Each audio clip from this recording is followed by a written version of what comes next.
நிறைய பேச வேண்டியிருக்கு. ஆனால் மிக முக்கியமான 2 விஷயங்களை பேசணும்னு நினைக்கிறேன்.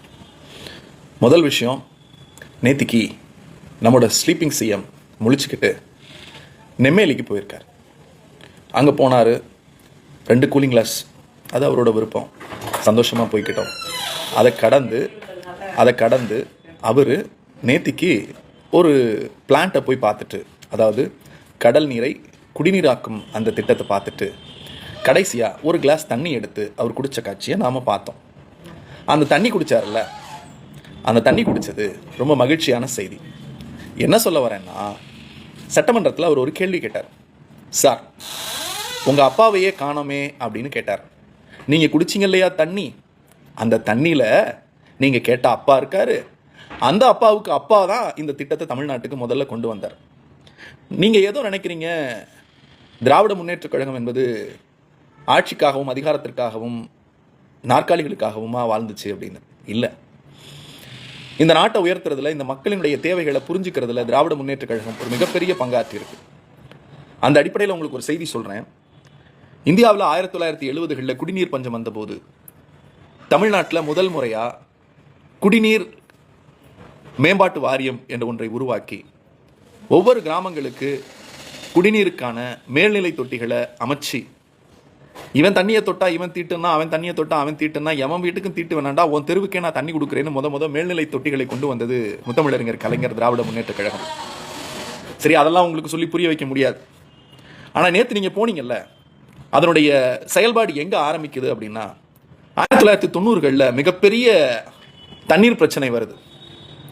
அப்படி தண்ணீர் பிரச்சனை வர்றப்ப அந்த தண்ணீர் என்ன பண்ண முடியும் அப்படிங்கிற ஒரு கேள்வி வரும்போது, கலைஞர் என்கிற ஒரு மனிதர் என்ன பண்ணுறாரு, இப்போ நம்மளை சுற்றி இவ்வளவு கடல் இருக்குது, அந்த கடல் தண்ணி இருக்குது, அந்த தண்ணி ஏன் நம்ம பயன்படுத்த முடியாது அப்படின்னு ஒரு கேள்வி வருகிற போது, ராமநாதபுரத்திலிருந்து தொடங்கப்பட்ட அந்த குடிநீர் திட்டம் என்பது உவர்ப்பு நீரை நல்ல நீராக மாற்றினா என்ன அப்படிங்கிற ஒரு திட்டம் வருது.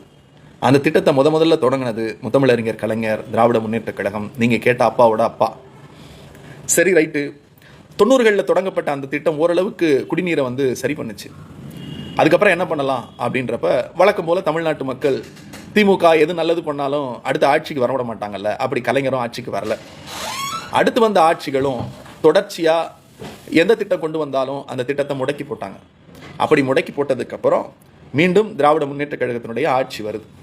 ஆட்சி வந்ததற்கு பிறகு இந்த கடல் நீரை குடிநீராக்கும் திட்டத்தை கொண்டு வரணும் அப்படின்னு சொல்லி 1999 நரிப்பையூர் அப்படிங்கிற அந்த இடத்துல ராணிப்பேட்டை பிஹெச்எல்லோட சேர்ந்து ஒரு நாளைக்கு 3.80 லட்சம் மில்லியன் லிட்டர் அளவுக்கான நீரை சுத்திகரிக்கிறதுக்கு முதல்ல திட்டத்தை கொண்டு வந்து செயல்படுத்தினது முத்தமிழறிஞர் டாக்டர் கலைஞர். அதுக்கப்புறம் தொடர்ச்சியாக ஆட்சி மாற்றம் வருது. யாருக்கும் அந்த சிந்தனை வரல. திரும்ப தலைவர் கலைஞர் அவர்கள் திராவிட முன்னேற்றக் கழக ஆட்சி 2006-11 வரும்போது, 2006-11 அன்றைக்கு உள்ளாட்சித்துறை அமைச்சர் நீங்கள் கேட்ட அப்பா தான், முன்னாள் முதல்வர், எங்கள் இயக்கத்தின் தலைவர், என்னாலும் எங்கள் முதல்வர் முத்துவேல் கருணாநிதி ஸ்டாலின். அவர் பயணம் போனார், ஜப்பானுக்கு பயணம் போனார், இன்னும் வெளிநாடுகளுக்கு பயணம் போய் இதை எப்படி மேம்படுத்தலாம் அப்படின்னு கேட்குறப்ப 2010 2006 2 இடத்த தீர்மானிக்கிறாங்க. ஒன்று, சென்னையினுடைய மக்கள் வளர்ச்சி அதிகமாக இருக்குன்னு மீஞ்சூரில் ஒரு திட்டத்தை தொடங்குறார். அந்த திட்டத்தை தொடங்கி அந்த திட்டத்தை நடைமுறைப்படுத்தியது முத்தமிழறிஞர் கலைஞர். அந்த மீஞ்சூரில் மட்டும் கிட்டத்தட்ட ஒரு நாளைக்கு 100 மில்லியன் லிட்டர் அளவுக்கான சுத்திகரிக்கப்பட்ட நீர் இன்னைக்கு சென்னை முழுக்க போகுது. வளர்ந்து வரக்கூடிய பகுதிகளில் தண்ணீர் பற்றாக்குறை ஏற்பட்ட போது அந்த தண்ணீரை வீடு வரைக்கும் கொண்டு போய் சேர்த்தது முத்தமிழறிஞர் கலைஞர், நீங்கள் கேட்ட அப்பாவோட அப்பா.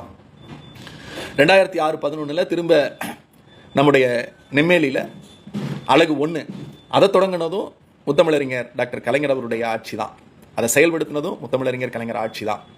அதுக்கடுத்து நீங்கள் விசிட் பண்ணீங்கல்ல அழகு 2, அந்த 2ஐயும் ரொம்ப கஷ்டப்பட்டு உருவாக்கி மக்களுடைய நீர் பிரச்சனையை போக்கணும்னு முடிவு பண்ணதும் முத்தமிழறிஞர் கலைஞர் பெற்றுக் கொடுத்த பிள்ளை முத்துவேல் கருணாநிதி ஸ்டாலின். இதெல்லாம் ஏன் சார் நாங்கள் சொல்கிறோம் அப்படின்னு நீங்கள் கேட்கலாம். நாங்கள் இப்போ தானே ஆட்சிக்கு வந்திருக்கோம், வாங்க ஆட்சிக்கு வாங்க, மக்களுக்கு நல்லது பண்ணுங்க. ஆனால் நாங்கள் கஷ்டப்பட்டு சிந்திச்சு மக்களுடைய தேவைகளை 1970 தொடங்கப்பட்ட பயணம். உங்களுக்கு ஒரு விஷயம் தெரியுமா, ட்வாட் போர்டுன்னு ஒன்று இருக்குது தமிழ்நாட்டில், Tamil Nadu water supply and drainage போர்டுன்னு. அதை முதல்ல உருவாக்குனது யார் தெரியுமா, நீங்கள் கேட்ட அப்பாவோட அப்பா முத்துவேல் கருணாநிதி ஸ்டாலின் அவருடைய அப்பா முத்தமிழறிஞர் டாக்டர் கலைஞர். இதை கொடுத்தது யார், இன்னைக்கு ராமநாதபுரம் மக்களுடைய கூட்டு குடிநீர் திட்டம், காவேரி கூட்டு குடிநீர் திட்டம் வெற்றிகரமாக நடைபெற்றிருக்கிறது என்றால் அதற்கு காரணம் யார்? ஒகேனக்கல் கூட்டு குடிநீர் திட்டம் வெற்றிகரமாக நடைபெற்றிருக்கிறது என்றால் அதற்கு காரணம் யார்? தமிழ்நாடு முழுக்க வடமாநிலங்களைப் போல தண்ணீர் பஞ்சத்திற்காக சொம்பையும் குடத்தையும் தூக்கி கொண்டு நாள்தோறும் அலைந்து கொண்டிருந்த நாட்டில் அவருடைய வீட்டிற்கே தண்ணீர் கொடுத்தது முத்தமிழறிஞர் டாக்டர் கலைஞரும் திராவிட முன்னேற்ற கழகமும் அதன் தொடர்ச்சியாக முத்துவேல் கருணாநிதி ஸ்டாலினும் தான். இன்றைக்கு தமிழ்நாட்டில் ஒட்டுமொத்தமாக திராவிட முன்னேற்ற கழகம் கொண்டு வந்த இந்த சுத்திகரிப்பு நிலையங்களில் இருந்து கிடைக்கக்கூடிய நீரினுடைய அளவு எவ்வளவு தெரியுமா? 9 லட்சம் மில்லியன் லிட்டர் தண்ணீர் தமிழ்நாட்டு மக்களுக்கு போகிறது. இதை கொண்டு வந்தது நாங்கள். ஆனால் நீங்கள் அந்த இடத்தை பார்வையிடுவதற்காக போய் அங்கே இருக்கிற கல்வெட்டை அகற்றிவிட்டு, கல்வெட்டை இடித்து தூர போக்கிவிட்டு, தேடின அப்பாவினுடைய பெயர் கூட தெரியக்கூடாது என்று போகிறீர்களே, இதற்கு பெயர் சர்வாதிகாரம், இதற்கு பெயர் காட்டாட்சி. இது ஒன்றும் எங்களுக்கு புதிதல்ல. நாங்கள் ஜெயலலிதா காலத்திலேயே பார்த்தவர்கள். இதெல்லாம் நாங்கள் சமாளிப்போம். நாங்கள் மீண்டும் வருவோம். ஜெயலலிதா ஆட்சி காலத்தில் கலைஞர் பெயர் எங்கும் தெரியக்கூடாது என்றார்கள். கலைஞர் அரங்கத்தை இடித்தார்கள். கண்ணகி சிலையை அகற்றினார்கள். செம்மொழி பூங்காவை மாற்றினார்கள். கலைஞர் சட்டமன்றத்தை கொண்டு வந்தார், அதை மருத்துவமனையாக மாற்றினார்கள். எல்லாவற்றையும் நாங்கள் பார்த்து கொண்டுதான் இருக்கோம். இதைவிட மோசமான ஆட்சியும் பார்ப்போம், இன்னும் போகிற ஆட்சியும் பார்க்கத்தான் போகிறோம். ஆனால் உங்களுக்கு ஒரு செய்தி, நான் சொன்ன வரலாற்று தகவல்களை உங்களுடைய சிறப்பு ஆலோசகர்களை கேட்டு தெரிந்து கொள்ளுங்கள். ஆட்சி நடத்துங்கள், காட்சி நடத்த வேண்டாம். உங்கள் ரீல்ஸுகளுக்காக திராவிட முன்னேற்ற கழகம் செய்த சாதனை, குடிக்கிற தண்ணீர் என்பது அவனுடைய வாழ்வாதாரம், அவன் தாகத்தை போக்குவது. நாளொன்றுக்கு தண்ணீரை தேடி தேடி அலைந்த காலங்கள் எல்லாம் மாறி இன்றைக்கு தண்ணீரை கொண்டு வந்து சேர்த்தது முத்தமிழறிஞர் கலைஞர், திராவிட முன்னேற்ற கழகம், முத்துவேல் கருணாநிதி ஸ்டாலின். மக்களுக்கு நன்றி உணர்ச்சி இருக்கிறது. எங்கள் கல்வெட்டை அகற்றலாம், எங்கள் பெயரை நீங்கள் ஒடுக்கலாம், எங்களை ஒடுக்கலாம். ஆனால் நாங்கள் கொண்டு வந்த திட்டங்கள், நாங்கள் செயல்படுத்திய திட்டங்கள் என்னாலும் எங்கள் ஆட்சியையும் எங்கள் சிந்தனையையும் திராவிட முன்னேற்ற கழகத்தின் பெருமையையும் பேசும். ஸ்லீப்பிங் சியாம், வேக்கப் பண்ணுங்க. இப்படிலாம் பண்ணாதீங்க. ஜெயலலிதாவிட மோசமான தோல்வியை சந்திப்பீங்க. நன்றி, வணக்கம்.